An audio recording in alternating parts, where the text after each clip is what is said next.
اب میں آپ کو لے چلتا ہوں اس مقدس بارگاہ میں جسے دنیا حضرت عباس علمبردار کہتی ہے۔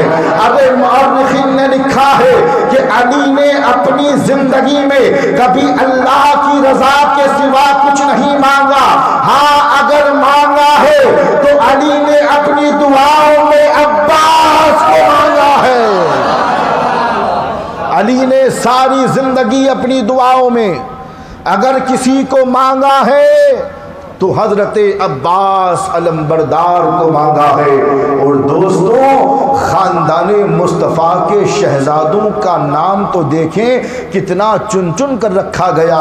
کسی کو دنیا حیدر کہتی ہے، کسی کو دنیا عباس کہتی ہے، کسی کو دنیا جعفر کہتی ہے۔ اہل لغت کہتے ہیں کہ حیدر ہو یا عباس، جعفر ہو یا کوئی اور نام جو اہل بیت میں ہے، تمام ناموں کا نام شیر ہوتا ہے۔ ارے اٹھاؤ خیبر کا واقعہ کہ جب مولائے کائنات مرحب کے سامنے گئے اور اپنا تعارف کروایا تو مولائے کائنات نے کہا تھا مرحب سن لے، انا الذی سمتنی امی حیدرا، اے مرحب میری ماں نے میرا نام حیدر رکھا ہے۔ خاندان مصطفیٰ میں جتنے تھے اللہ اکبر سب کا معنی شیر ہوتا ہے۔ دوستان محترم، ایک بات ذرا اور بھی سن لیں، حضرت عباس کو امام مولائے کائنات نے اپنی دعاؤں میں مانگا تھا۔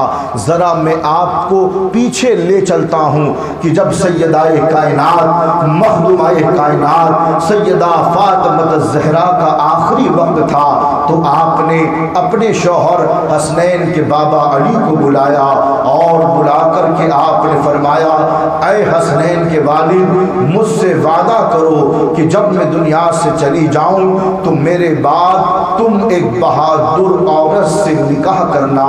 میں چاہتی ہوں کہ اس بہادر عورت سے جو شہزادے پیدا ہوں وہ کربلا میں میرے بیٹے حسین کے کام آ جائیں۔ مولائے کائنات کی آنکھوں سے آنسو جاری تھے۔ اللہ اکبر! تو یہ حضرت عباس دعاؤں کے نتیجے کا نام ہے، سیدہ کائنات کی خواہش کا نام ہے۔ عزیزان محترم، مولائے کائنات نے حضرت ام البنین سے نکاح کیا۔ اب میں آپ کو حضرت عباس علمبردار کی پیدائش بتاؤں کہ کس انداز میں اللہ نے حضرت عباس کو دنیا میں بھیجا۔ دوستان محترم، ام البنین کے گھر میں حضرت عباس علمبردار کی ولادت ہوتی ہے۔ عزیزان محترم، مولائے کائنات کو خبر دی گئی کہ اے علی، آپ کی دعاؤں کا ثمرہ آیا ہے، اللہ نے آپ کی دعا کو قبول کر لیا۔ اللہ نے آپ کے گھر میں ام البنین کے بطن مبارک سے ایک شہزادہ عطا کیا ہے آپ کو۔ مولائے کائنات خوش ہوئے، فوراً آپ نے اللہ کے حضور سجدہ شکر ادا کیا۔ اس کے بعد اپنے لخت جگر امام حسین عالی مقام کو بلایا اور بلا کر کے کہا کہ اے بیٹے حسین، مبارک ہو، اللہ نے تمہیں بھائی عطا کیا ہے۔ امام عالی مقام دوڑ کر کے گھر آئے، دیکھا کہ حضرت عباس علمبردار کی ولادت ہوئی ہے۔ پیچھے پیچھے مولائے کائنات بھی آئے۔ آنے کے بعد دیکھا تو پورا خاندان حضرت عباس علمبردار کو اپنی گود میں ایک ایک کر کے لے رہا ہے۔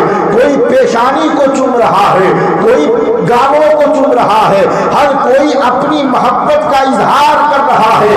علی نے کہا، بیٹا حسین، نام میں نہیں رکھوں گا، نام تم رکھو گے۔ حسین نے کہا، بابا نام رکھ دیا۔ پوچھتے ہیں کیا رکھا؟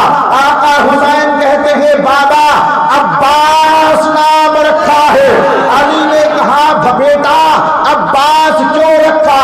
تو حسین نے کہا، بابا علی، جب میں نے عباس کو لینے کے لیے ہاتھوں کو آگے بڑھایا تو میں نے کیا دیکھا کہ عباس کو جن کپڑوں میں لپٹا گیا تھا ان کپڑوں سے گرا، یعنی گانٹھ لگائی گئی تھی۔ عباس جب میری گود میں آئے تو اس انداز سے شیر کی طرح انگڑائی لی کہ جتنی گراہیں تھی ساری گراہیں ٹوٹ گئی۔ بابا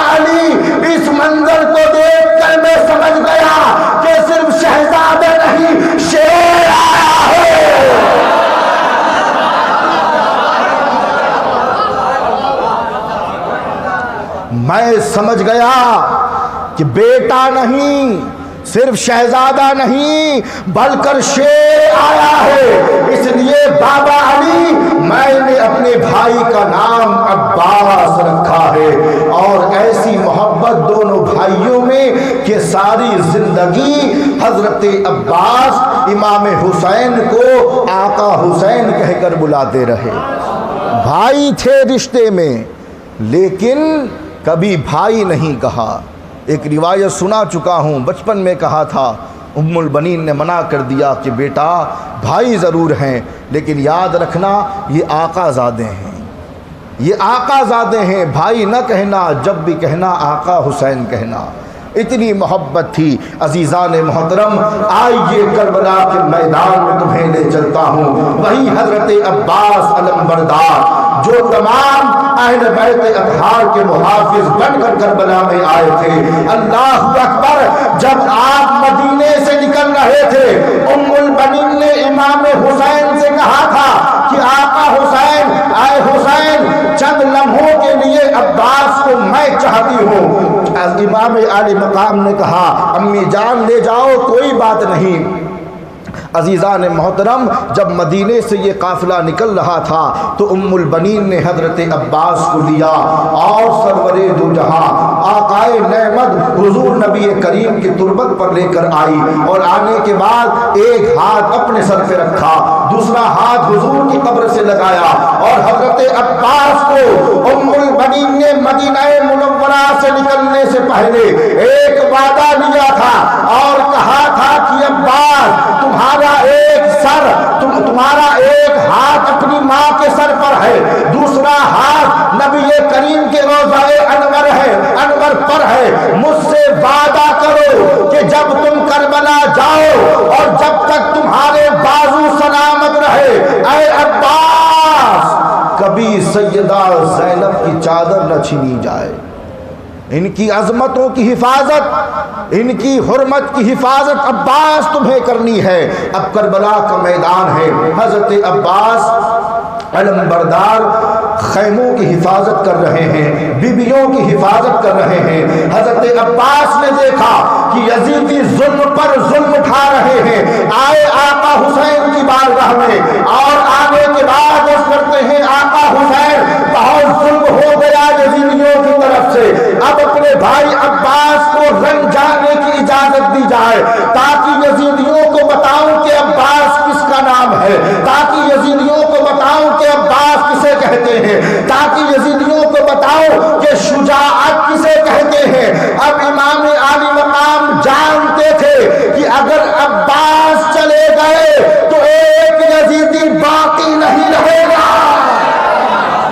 حضرت امام عالی مقام نے کہا عباس ابھی ٹھہرو، ابھی تمہارا وقت نہیں آیا ہے۔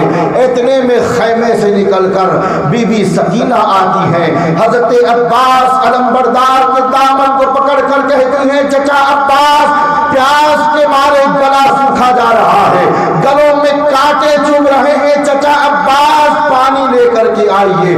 آقا حسین نے کہا عباس رن بعد میں جانا، پہلے میری بیٹی سکینہ کی پیاس کو بجھاؤ۔ حضرت عباس علمبردار نے مشکیزہ اٹھایا اور اپنی شجاعت و بہادری کے ساتھ اپنے گھوڑے پر سوار ہو کر جیسے ہی نہر فرات کے قریب پہنچے، تاریخ لکھنے والوں نے لکھا کہ حضرت عباس جیسے جیسے نہر فرات کے قریب پہنچ رہے تھے، یزیدی آپ کا چہرہ دیکھ کر خوف زدہ ہو کر راستہ دے رہے تھے، کیونکہ یزیدی جانتے تھے یہ آ رہا ہے وہ علی کا بیٹا عباس ہے، اس کی تلوار اگر اٹھ گئی تو کسی کا سر باقی نہیں رہے گا۔